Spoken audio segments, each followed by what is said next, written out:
Intuition is an embodied knowledge. It's stored in our bodies because we pick up information and sensory data with all our senses, with all our bodies, millions of data every hour of every day. Our very focused conscious mind is only a fraction of everything that we can know consciously. That is one thing. So when you dismiss what your body and emotions are telling you, you are dismissing a huge part of yourself and how you navigate and experience life.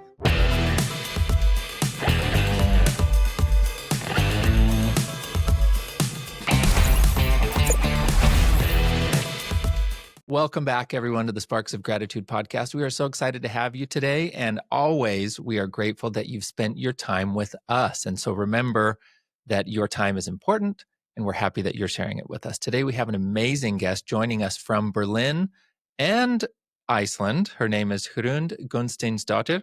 Did I say that close enough? Perfect. Thank you. Well done. Okay. Well, so Hrund is an author, a coach, a filmmaker, and speaker, and she specializes, and she's got a book called InnSæi, which has been released all over the world, except in the US. It's going to be released in May of 2025, and we are going to talk in part about the meaning and importance of that word, okay? And it has a lot to do with harnessing the power of intuition, which I am extremely curious about, the power and the healing power and how we can grow and become something greater through our intuition. And so, Hrund, welcome to the show. Thank you so much. It's such a pleasure to be with you. I'm a big fan of your show. So I want to begin here. So you are from Iceland, but now live between Iceland and Berlin, correct? Yes, that's correct.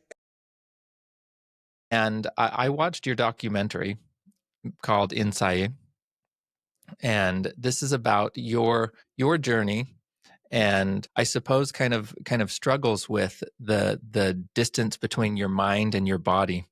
And I'd love to hear a little bit about you explaining where did this come from, and then we can dig into a little bit more about why intuition matters and what does InnSæi really mean. Yeah, thank you. Hey there, everyone. Did you know that beyond hosting the Sparks of Gratitude podcast, I am also an estate planning attorney, and I love gratitude, and my law firm is proud to sponsor this video. Since 2010, in my law practice, I have designed and delivered customized peace of mind with sophisticated estate planning made easy. So whether you need foundational estate planning, including revocable trusts, wills, powers of attorney, and healthcare directives, which is what most people need, or you might need advanced strategies such as irrevocable trust for asset protection or advanced estate tax planning, I am here to guide you every step of the way. Because at the end of the day, your peace of mind is my peace of mind. You can visit randallsparks.com and I can get started helping you plan for the future today. Now back to our podcast. That's a great way into the conversation. The way I got to be extremely curious and dive into the world within us, intuition, and then through the lens of Innsaei, the Icelandic word for intuition, was to be frank, because I was forced to, in a way. So I'm in my late 20s at this point, and my career is taking off with a bang. I'm 27 years old when I moved to the Balkans, and I'm leading one of the smallest UN agencies in post-war reconstruction in Kosovo. And, coming to Kosovo was like walking into an open wound. It's you feel the pain and you feel the healing that needs to take place. And I was in this special position of being the only international staff member of the office, and which was also a great plus, I think, in every possible way. But it meant that I was in very close contact with people who had suffered the war. And I was also who were my colleagues, and then also in close contact with the people that we were serving and supporting through the reconstruction process. And I would say, looking back, I turned 50 this year. So this is a while ago. So looking back, and knowing more about intuition, I would say that at this time I was my intuition into people and building leadership and connections and peace building was quite good in many ways. But when it came to my personal well-being and ability to regenerate through difficult experiences and finding the balance between being of service and charging my own energy, my intuition was not good. That I would just kind of, I don't know. It's almost like if I thought I could be a machine and just, plow on. To make a long story short, I go through the experience in my late. Can you hear this? Yeah, I can hear that. So maybe we can pause for a second and then and then repeat. Exactly. This might be fun. Yeah. This has Deciding when to never pause. happened since I lived here for 1 year, and I can't find where it's coming from. That just means this conversation is important because somebody's trying to stop it. Yeah, exactly. I like your perspective on that. Yeah. So, so to make a long story short, I was in a very demanding job. I wanted to do the very best I could, and I had very little sense of the importance of, when you give of yourself, you also need to find a way to be nourished and to fill your batteries in a way. And so I started to have these physical symptoms. My back started to cave in. I would wake up with nightmares of bugs crawling over my body. And I didn't really know how to read into it. I remember in early 2002, I was traveling from Kosovo to Kazakhstan for work. And I had to overnight in Frankfurt at the hotel at the airport there. And I felt this terrible pain and I started to bleed. And I just took painkillers and continued with work and my travel. And it was only a couple of years later that I realized that I'd had a miscarriage. And I think there's more to say about this, but I think that kind of describes how disconnected I had become from my own body and just not respecting how I was experiencing things and my own emotions. Well, I'm curious about that because you used the word disconnected. And so what do you think was disconnected? I mean, is this your mind from body, and rational mind from body and emotions? Yeah. So we know that this is more complicated, but I would say, I think the best way to describe it is my mind was disconnected from my body. So I lived in my head and I pushed on and I pushed on and I didn't listen to my body's signal. And so one thing led to another. And a while later, I am placed in Geneva. I have a permanent position with the UN. And then I'm also starting a family. And I go through the very difficult time in my personal life. And that's really when I just kind of crashed. That's the moment which changed everything. And I was told by the doctors that I had been diagnosed with 3 slip discs. And he wasn't sure that I could ever work full time ever again. That was really hard, but also, to be honest, because of the personal difficulties I'd gone through, I was really also finding it hard to find alignment and sense of direction and this sparkle that I always had and just this life energy. And so in my journey back to me, in my healing process, which involved physiotherapy, but also conversations with healers and alternative medicine, I was kind of forced to connect within, and this is where intuition comes into my life in a very powerful way. So at this moment, it's in Icelandic. So I'm in Iceland. I'm speaking Icelandic at this point, and it had profound effects on me. Learning to listen to my intuition took a lot of discipline from me because I didn't take it seriously. I was resistant to doing the things you need to do in order to be in the present and listen within and be with yourself and honoring your feelings. And, so you can hear that I was very tough on myself and just wanting to stand up again and plow on. And so that took discipline, lots of practice, and being the person I am, I would dive into research and reading and trying out different things. And I became very open to different ways that people are approaching. I started to eat again, or I should put it this way. I learned to eat again, like mindfully and healthy food. I had to learn to sleep again because I had lost the capacity to sleep for many, many months. And then as time passed, because it kind of shifted the center of gravity in me, it changed my outlook on life and how I do things and how I think about things and my career as well. And so this became part of my exploration, my curiosity in my work, which meant that I had the huge privilege of conversing with people from all over the world, from different strands of life, business leaders, spiritual leaders, artists, world-renowned, but also just people like you and me who are just living their lives in different ways. And most of these conversations would be in English. And so I started to see this kind of, I think very visually. So I started to see this pattern of, it's like a continuum of two extremes of how we define intuition. So one is intuition is an irrational impulse that you shouldn't rely on. That's one extreme. And the other end of the extreme was like, oh, it's something new age or woo-woo that hasn't been backed by science. And then in between all of these, I would find rigorous research, ancient texts, an amazing collection of stories from people that really confirmed that intuition is very fundamental to our intelligence. It's not just one element of our intellect, like it's not just one component. It's actually fundamental. So it's part of everything. So the intuition that we follow as we make choices and practice to be aligned with ourselves in our personal life, it's the same intuition that we harness as scientists and innovators and creative thinkers.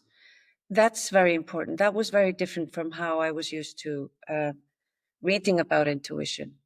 And so that brought me back to my roots. And I just saw the Icelandic word for intuition, Innsaei, with really fresh eyes. And I realized that, wow, words are a universe in their own. And so I started to explore this word. And as you say, then we did the film and I did an education program and then the book. Well, your story, I know more of the story than I did before, simply from watching your documentary. You've gone into a few things that it didn't touch on there. And I imagine that was, in just a few minutes, you've explained something to me that sounds like a years-long, very challenging, difficult process. Very true. And that must have been very hard. I see something in you, the way that you reference that story and experience, or that journey, I imagine is a better word. So what I see in you, Hrund, is when you describe that journey, you seem to be doing it with this reverence and gratitude for what you become through it. Yes. And what you've gained from it. And so I'd like to ask something that is a theme that keeps coming up over and over in this podcast with conversations that I have with people is gratitude that people have for the challenging experiences and journeys that they've had. Yeah, I can imagine. And so I'd love to hear your comments on that. Yeah, that's a great question. And yes, it was a long journey. And, when we talk about it in a short conversation like this, I don't want to ignore the fact that it absolutely has its ups and downs. And it doesn't start with a bunch of gratitude for the painful period you're going through, so just to honor that. But so this experience transformed my life. And just the process of going into looking at it from a perspective of what have I learned from it? What is it teaching me? Can I possibly grow through this? Like, can I emerge through this experience bigger and stronger and a better version of me?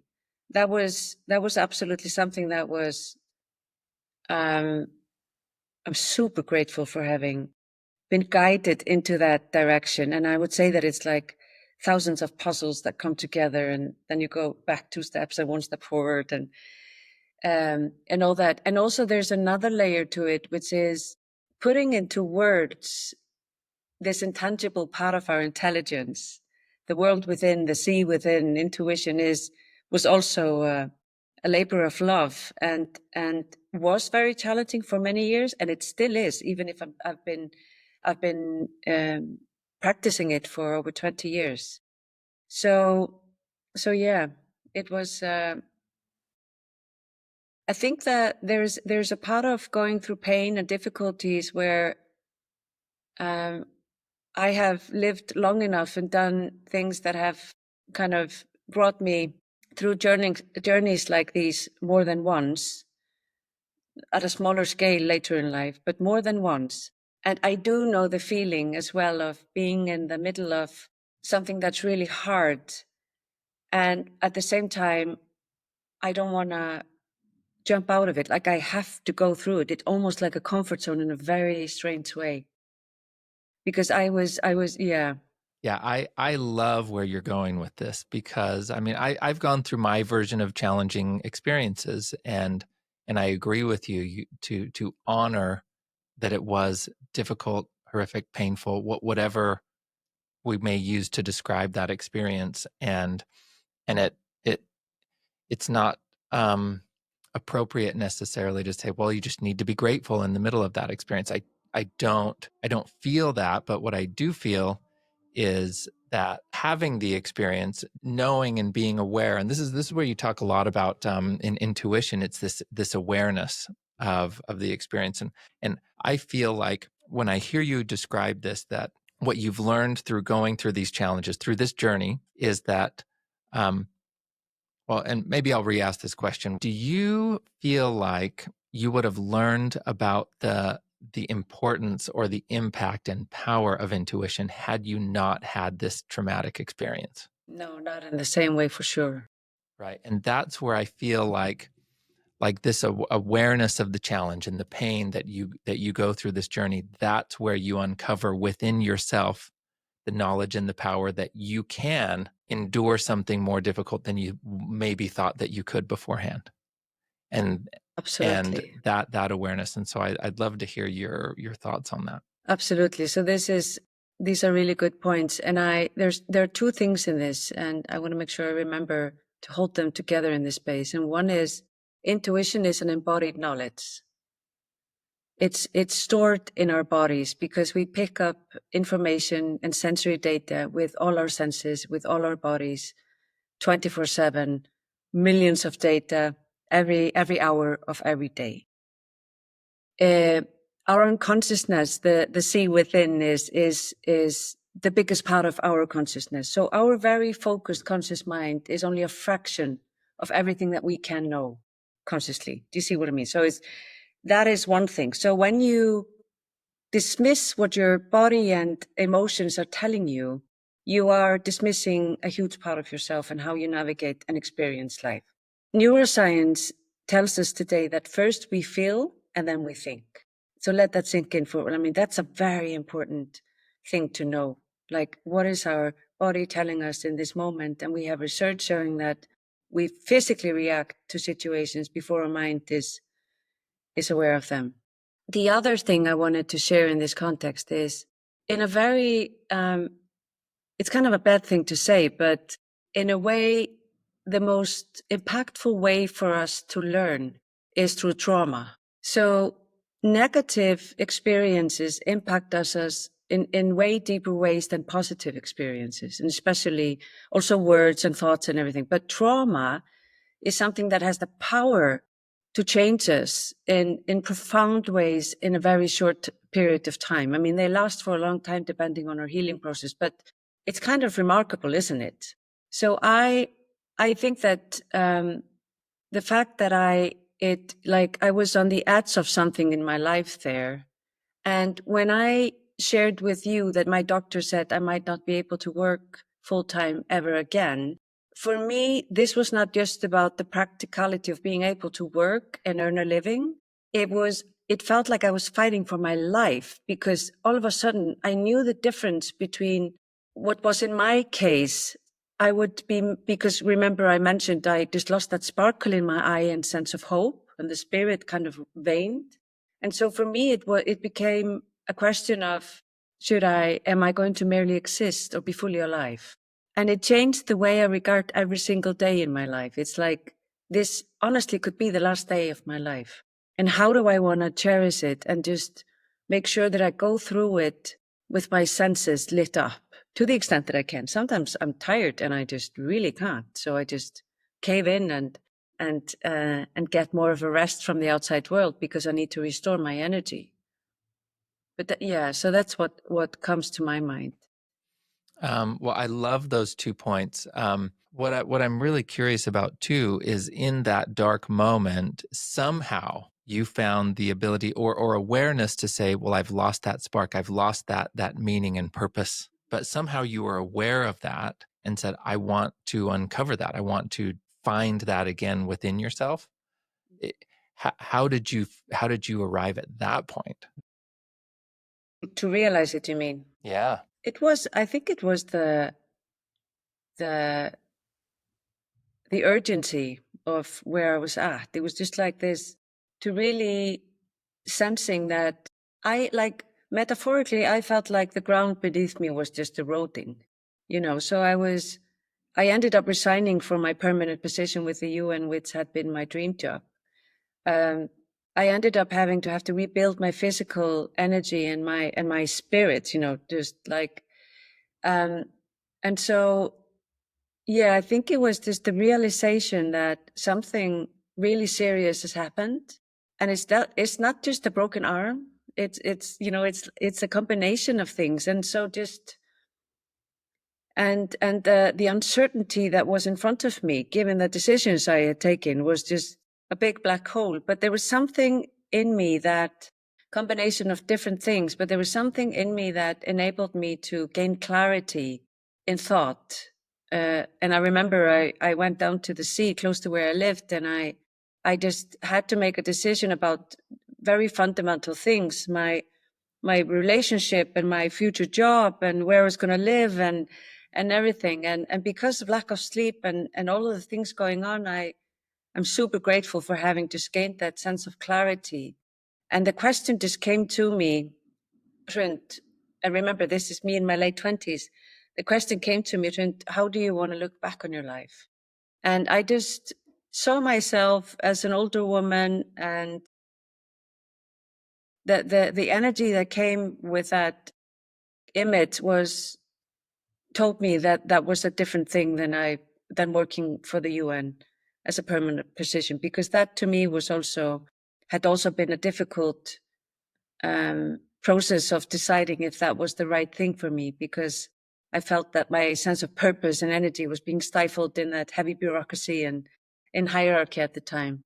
I feel like your connection with, when you went to the sea to ask yourself those questions, that there's a connection between nature and ourselves and our bodies. And so what do you believe the power is that nature has? And maybe I'll even quote, there was in your documentary, one of the people that you interviewed, Malidoma Some, he says, nature is actually the silent witness of intuition. Such a beautiful sentence. It's so profound. Right? Yeah. And I when I heard him say that, I paused it and I asked my wife, did you hear what he just said? Did he just say that in a conversation out of nowhere? Because that is pure poetry. Yes. And truth. Yes. And then, as you describe, going to the sea as you're contemplating these things and you're finding that reconnection with your body and purpose. Tell me about the impact of nature in our healing and our intuition. Yeah, thank you for this question. And the same sentence came to my mind before you asked it. It's funny. Malidoma Some has passed away since then, and he had an incredible gift of speaking truth that was impeccable. There was no extra decoration around anything. It was just like cutting to the chase. And so this sentence is really profound. And I could go on and pick out scientific proof that nature is healing and incredibly important for us to be able to thrive and live and flourish.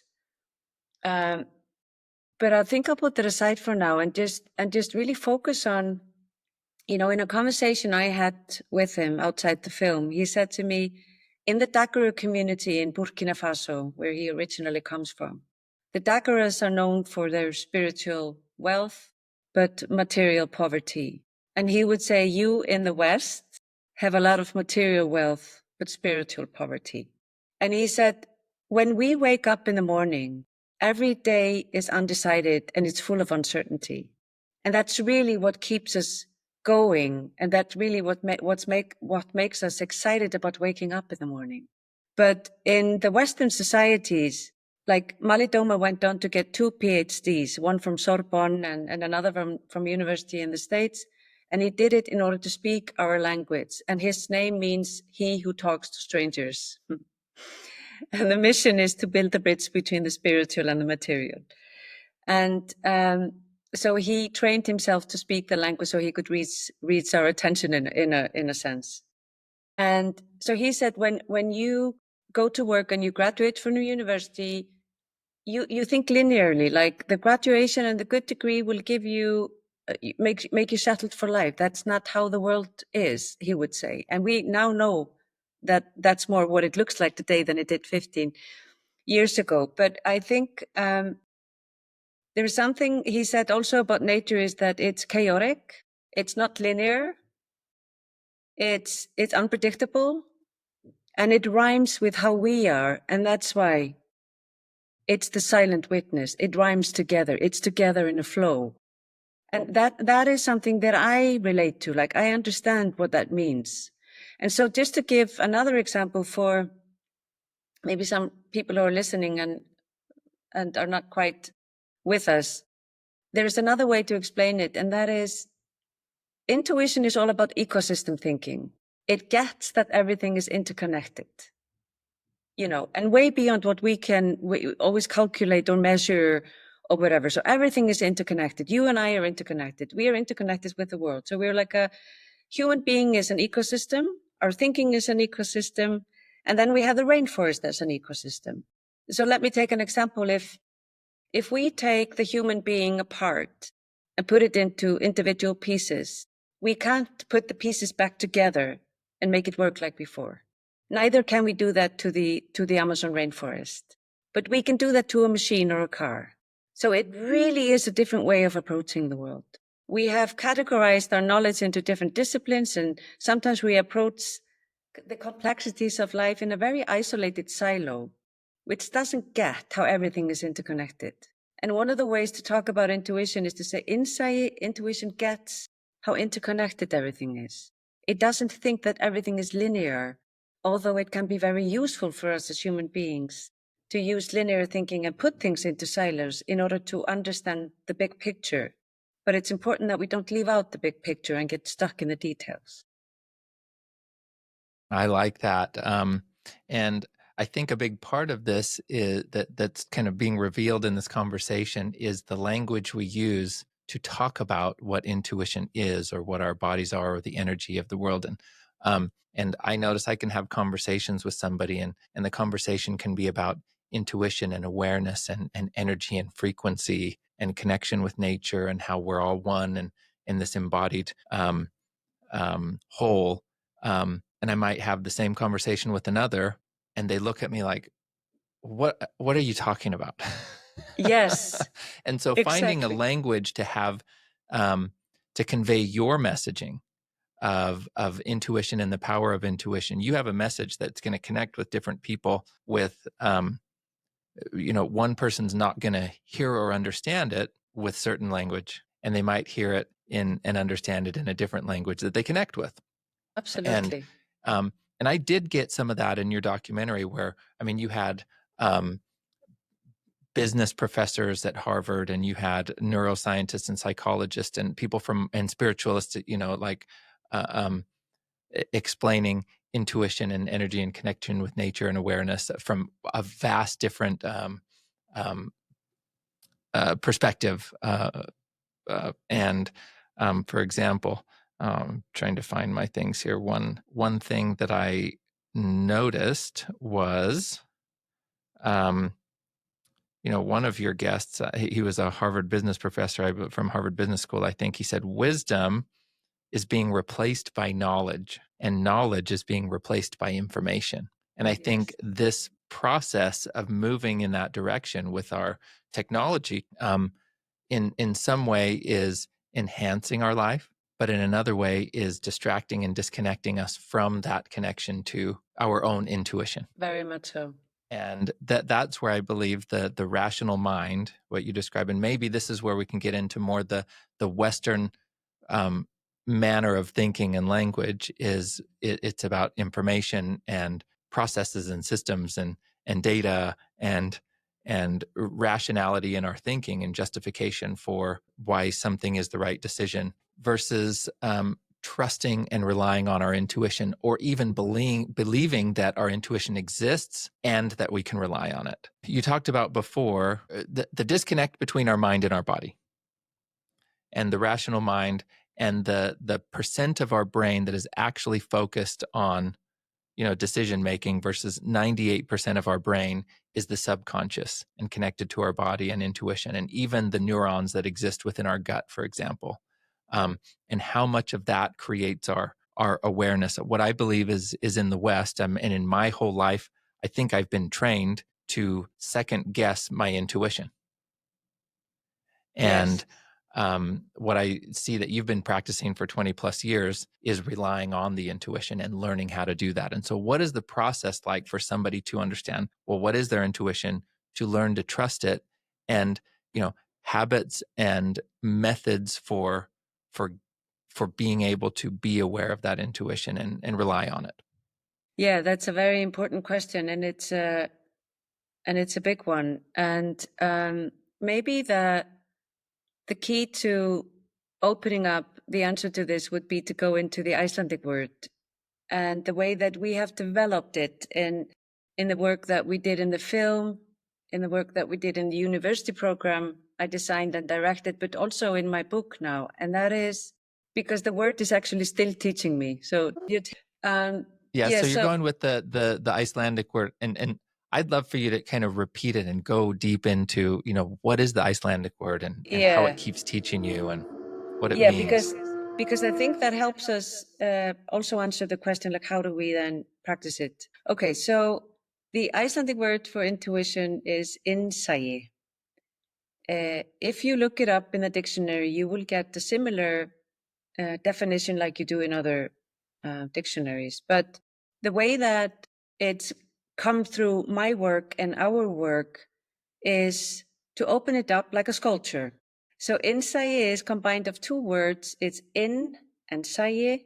In means insight or into, and sæi means to see or evokes the sea. And so the threefold meaning of the concept Innsaei is the sea within, and that refers to the ever-flowing unconscious mind. The sea within cannot be put into boxes or silos, because then it ceases to flow. This is where we store most of our unconsciousness. This is where we are making connections and sense making at a speed that is impossible for our very focused conscious mind to follow. So it's much faster than the focused conscious mind. A lot happens in there that we could never grasp, and it's okay, But in the modern world that we live in today, where our attention has become a very valuable product in $1 billion market, and is constantly being hijacked by market forces and stress and speed around us, it's very important to tune into the sea within. And we do this through Innsaei, intuition. So the second meaning of Innsaei is to see within. Now this refers to self-awareness, metacognition, so our ability to know ourselves well enough to be able to put ourselves into other people's shoes, bring out the best in us, but also to be able to discern good intuition from biases, fears, and wishful thinking. So there are a few things that disrupt or block our intuition. And I find it helpful to mention them just to help us put our heads around it. And this also has to do with how do we harness it and hone it? Because intuition is like a muscle. You know, we need to attend to it, pay attention to it. It will never scream and shout. But we also have to learn when to trust it and when not. So just very few simple examples. When we're under a lot of pressure, financial, work, personal, under a lot of stress, we feel anxious, or we're super in love, like we are totally falling in love, this is not the right time to consult your intuition. So that's why we say, why don't you sleep on it? Or I'll better sleep on it, you know, just to let it sink in. A way to discern intuition from biases and fears and prejudice takes practice. And we can go into that if you want a little bit later. Which takes me to the third definition of InnSæi, which is to see from the inside out. And this is the part of the concept, which is about how do you then, knowing what the see within is, understanding how to see inside it and harness it, how do you practice it as you navigate through the ocean of life? And you know, you can imagine that we talk a lot about the world today being turbulent, uncertain, complex.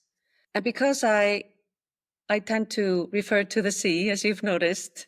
So the sea is actually the oldest metaphor for consciousness. I didn't know this until I started to delve into the research. But imagine that because of the world is so uncertain, we don't know what the world will look like in 5 years from now. Nobody knows that. So imagine being out on the sea. There is no land in sight. Rule number 1 is keep your head up, otherwise you drown. And rule number 1 is to decide in which direction to go. And rule number 1 is to decide in which direction to go. And that's a much harder one. You know, we have so many possibilities of the choices we make. There's also lots of great opportunities that we need to decide upon which ones to follow and which not. There is also the way we navigate through the day. So I write about this in my book. It's like a modern day navigation tool, which I call the 2 rhythms and a strong inner compass, which is about helping us switch between the different rhythms of the intuitive and the analytical, the creative and the rational, between being and doing, the different rhythms that we are made up of. And this is something that has helped me a lot. We've implemented it in a university program that I mentioned before, a diploma program, and really seen how and developed how we can best help people harness these 2 rhythms. Because mental agility, the human genius, and what I mentioned before, intuition being fundamental to intelligence is, for example, things like it's not divorced from analytical or rational thinking. You know, in order to reason well, you need good intuition. And just before I lose that train of thought, and we know from research that a group of scientists that interviewed Nobel laureates found out that the key to their ability to come up with their big insights and big leaps was their ability to switch between analysis and intuition. So that's something that I think is also important to bear in mind. And I hope by answering it this way, I've given ideas about how the logic of intuition, how it works, how can we can hone and harness it, because it's also important not to confuse intuition with prejudice or biases or fears. I think we do a lot of that in the world today. I think it's largely misunderstood, and it's important for us to honor it and include it more in our lives for that reason. I do like what you said about how intuition's not divorced from logical and rational thought, but this is the rhythm between the two, the 2 rhythms. And it's the dance, and you know they're not at odds with each other, but they work together. I do remember from your documentary how you mentioned scientists, and I even remember reading and watching about Einstein, and something that he would do is he'd get out and he'd walk. and you can imagine sitting and just working through, physics equations and solving things on a blackboard. I'm not a mathematician, but I can imagine doing some version of that, which is just, head down, power down, do the work, to stepping back and going for a walk. And he would walk. And then I feel like that's when he said, his mind would kind of be free to be creative, or even Yes. I remember reading about, we're going to have to pause, Richard Feynman, who's a Nobel Prize winner as well. And I remember one of the, I think it's what he won the Nobel Prize for, is he thought of something in play and creativity when somebody, I think, threw a plate in the air. And then all of a sudden something clicked in his mind. And so his intuition caught this idea that when he went and tested it, doing the work, he was able to uncover something, and he won a Nobel Prize for that. I'm not a smart enough scientist to describe exactly what it was, but what's important, I think, is noticing the opening the space for creativity. Yes. So that the intuition can step in and then meet the rational mind. Exactly. That's brilliantly put. And I think that we all have intuition. We're all capable of doing that. But the only experts in our intuition is ourselves. We are the ones who need to practice that and figure out what works for us.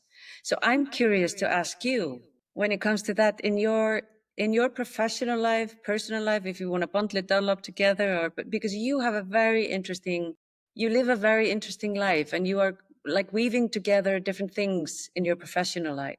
How do you think about this? How do you do I'm grateful this? that you asked that. And that you think my life is interesting. Yeah. And as my listeners know, my day job, I'm an attorney. I'm an estate planning attorney. I specialize in wills and trusts and estate planning and tax and things like this. And I feel like I deliver peace of mind to clients through that type of professional practice.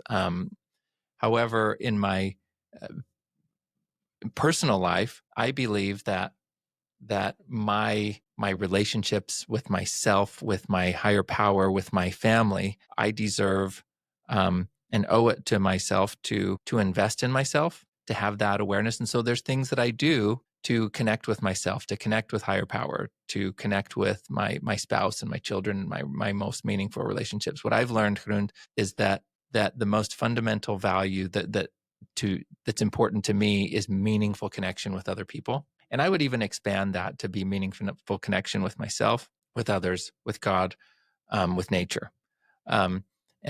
But what are some of the things that I do and I'm integrating in my life to do that? Well, one, I discovered many years ago that an intentional gratitude practice changed everything.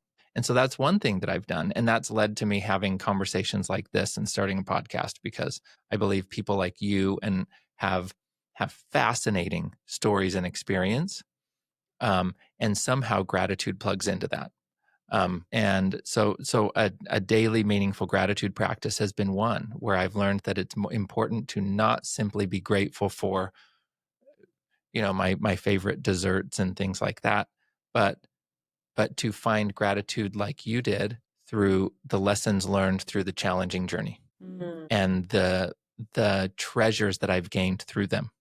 Right. So I might not be grateful for the pain as I'm experiencing it, but I have hope that in the future, I can, number one, endure that, and that it's teaching me something, and that the pain will pass and I will have gained a treasure afterwards. That is the key lesson. And that's the archetypal hero's journey story.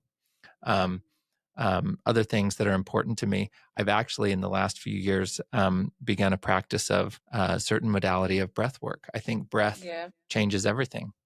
And for me, practicing breath work is where I am able to be more present than any other moment, right? And so I'm in the moment and I'm able to connect with self. And then my intuition just expands. Yeah, that's amazing, isn't it? And so that's something that's important to me. When I get my mind tangled up at work and I'm working and I'm head down, I'll stop, and I behind me I have a guitar here, and I'll play guitar for 15 minutes, and then that untangles my mind and my creativity unlocks, and then I can get back to work, and I'm re-energized. And so there's a lot of things, but those are some that are important to me. Is gratitude practice. I love breath, and nature, actually. Like, I believe that um, that the earth has, high frequency in it, and sometimes my frequency gets off, and if I can just, bare feet connect and ground with the Yes. earth, I can adjust my frequency. I believe we're all energy. My whole body is made up of energy, and the earth is made up of energy, and there's high and low frequencies, and I can feel when I'm in a high or low frequency. And I also believe, and then this is getting, when we talk about language, and we're moving from kind of the Western rational conversation to the other. I'm not embarrassed to just move into what some people might say is the woo-woo conversation, but I really feel like more and more, all of us and all the cells of our body and all that exists on the earth is made up of energy. Yeah. And frequencies vibrating, and this is the cells all the way to the subatomic level of our bodies, and that our emotions have a frequency. Yes. And there's high and low frequency, and the more I practice and become in tune with those frequencies, and when I'm in a high or low frequency, I can acknowledge that, be aware of it, allow the emotions to sit in me, sit with them, and then pass through, and then seek out activities that might bring higher frequency. Yeah, no, I love that. And it absolutely relates. And just to kind of weave into that, what you just shared, which I think is so super important, to regulate our nervous system by standing barefoot on the ground. It really helps. Neuroscientists will advise people to take difficult phone calls if they possibly can, standing on the grass or the ground outside, because it'll help them be more in tune and regulated during the phone call. So it's like, it's real stuff, right? And what I've also found very, I think, important in this context, there's a neuroscientist called Dr. Rebecca Granger Ellis, who is also one of the people I interview in my book. And she has an incredible way of, like you, explaining complicated science and workings of the world. We co-regulate as a species, right? So there's neuroscientifically, we co-regulate. So I walk into a room and there's a dark cloud over my head. I shout at people and the energy changes into something that's hard and negative. If I walk into a room and I'm like, hi, it's so good to see you, in a loving way, it also affects the energy of the other people in the room. And if we take this to a bigger context, which I've thought a lot about this year, is, we live in a world where the leading cause of illness and disability is depression, anxiety, and stress, according to the World Health Organization. We have the anxious generation in the US. We draw examples from where we come from, but we are all more or less familiar with this state of the world. And Dr. Rebecca Granger Ellis put it in a very profound way, I think, a few months ago. She said, given that we co-regulate as a species, and we literally die from loneliness, or we become depressed because we need each other to co-regulate and keep our system and spirit up and running. And she said, given this state of the world, that there's so much stress and anxiety, and let's just focus on those two, because I think depression can be a little bit complicated for this conversation. But given the state of stress and anxiety in the world, and the fact that we co-regulate, are we then co-regulating stress and anxiety? And this brings us to the power of our presence.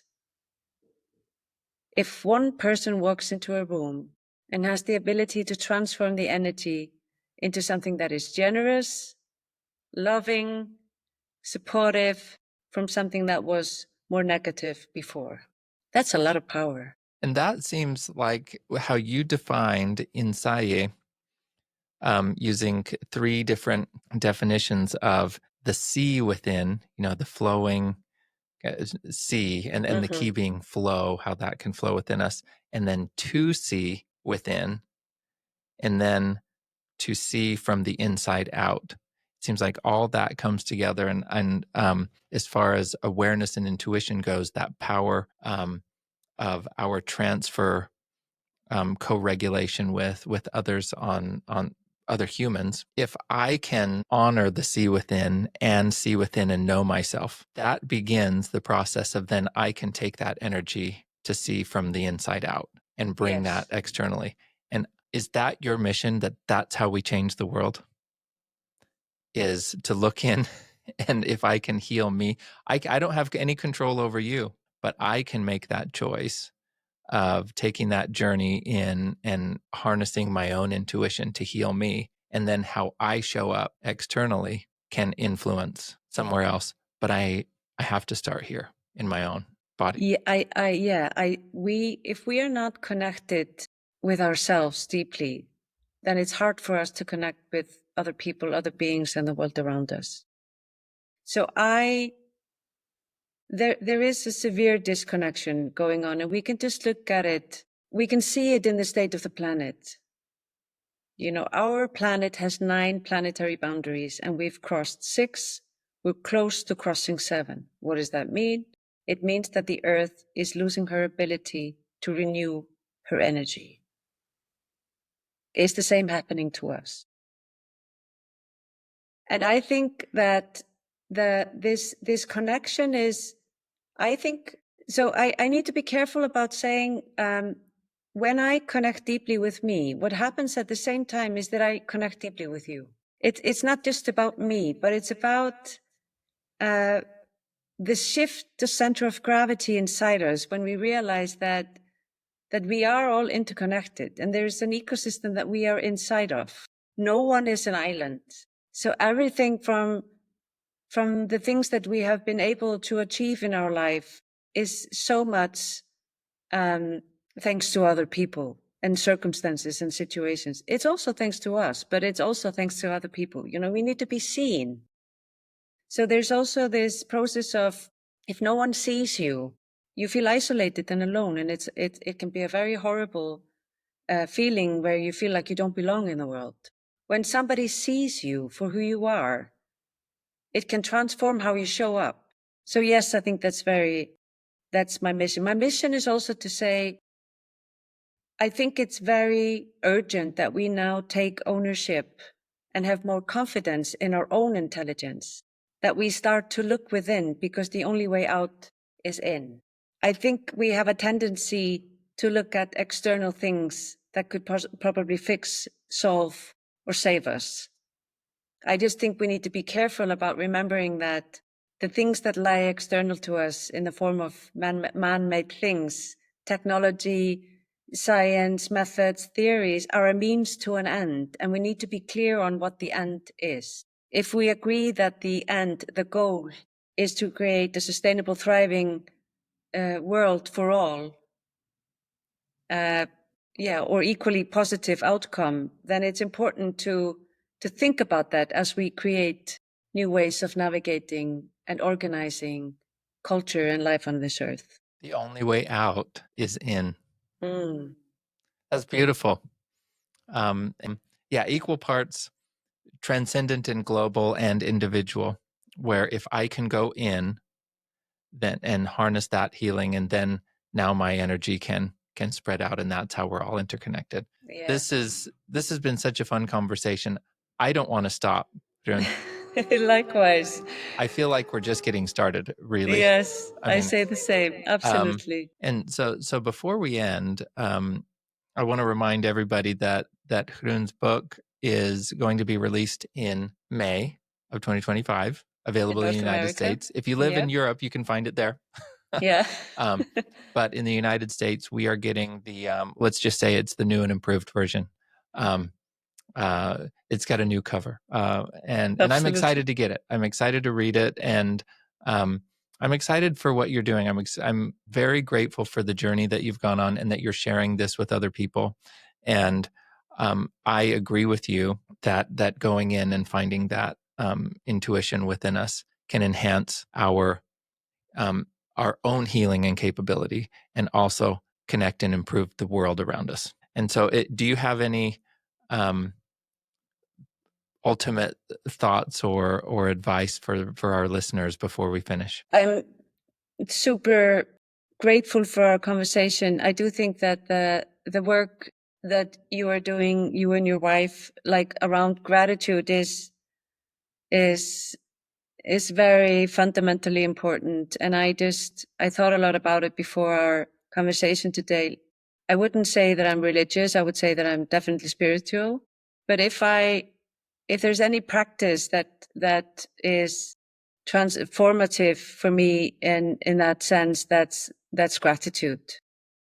And it's almost like taking the pulse. If I'm not grateful, then I need to do something about it. There's something off. Do you know what I mean? So I think the work that you're doing is hugely important, and I'm very grateful for that. Well, thank you. I'm grateful for you. And I hope that we can do this again because the conversation is just beginning. Absolutely. I'd love to. Okay. Thank you very much, Hrund. You have a wonderful evening where you are, and we will talk soon. Absolutely. Thank you so much.